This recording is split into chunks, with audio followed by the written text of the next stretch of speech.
So, for the second time in 12 months, I'm going to a football match this weekend and I'm nervous. I'm an England supporter and I'm going to Hampden Park on Saturday to see us play the Scots. And I haven't even thought about the game itself. I don't know their squad. I haven't thought about ours. Really, if I'm honest, I'm not all that bothered about the result. I just want to go, tick off a football bucket list item, enjoy a weekend with my wife and child, and get home safe. I'm worried because of the very real threat of hooliganism and terrorism. We're in Glasgow, a big city, where there won't be a passport check for anyone driving up or getting on a train. I was in France last summer. I went to Marseille and I was caught up in the carnage. I saw fighting on the streets between Englishmen and Frenchmen and Russians. I've got selfie photos where there were literally bottles flying over my head. I saw a guy chucked into the sea and have bottles thrown at his skull. I was forced into a shop because fans were throwing chairs at each other. We were tear gassed on our way into the game. And of course, there was then the attack in the ground itself.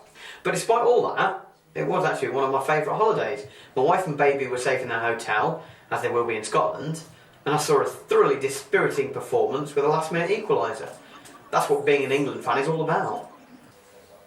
Fast forward a year, and the stories in the papers of fans travelling up for a game where they don't need to travel abroad are quite chilling. Look at this. England Yobs plot weekend of booze-fuelled chaos in Glasgow. Last time these two played in a qualifier in 1999, there were 51 arrests. Could be a lot worse this time. Already, for next Saturday, we've been told to arrive early and not to bring bags. And that was in the wake of the Manchester bombings, before what happened in London at the weekend. So I'm not worried about the game itself so much. I don't think anything will happen there. It's outside it, it's around it. It's in the streets encompassing it, in the shopping centres and bars and streets where people converge. It could be sunny, people will drink, they'll be off guard.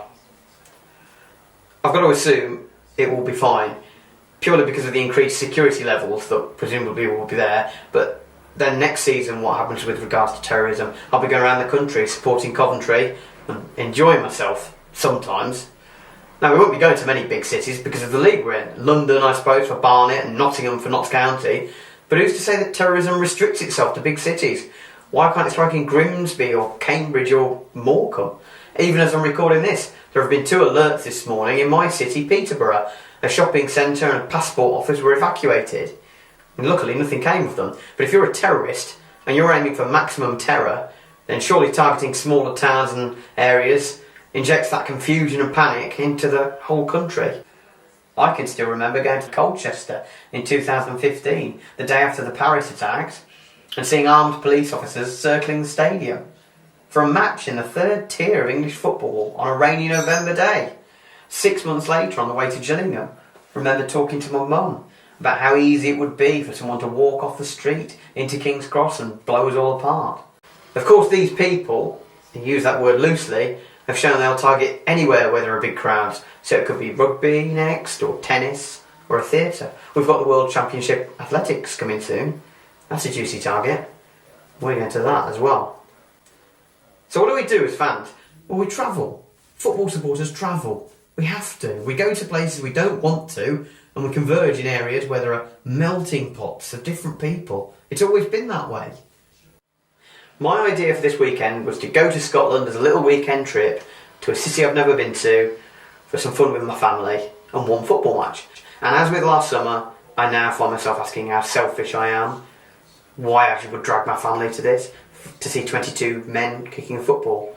Should I go on my own? Should I go at all? But then I find myself saying that yes, I should. I work to pay for my lifestyle. I have done for nearly 20 years.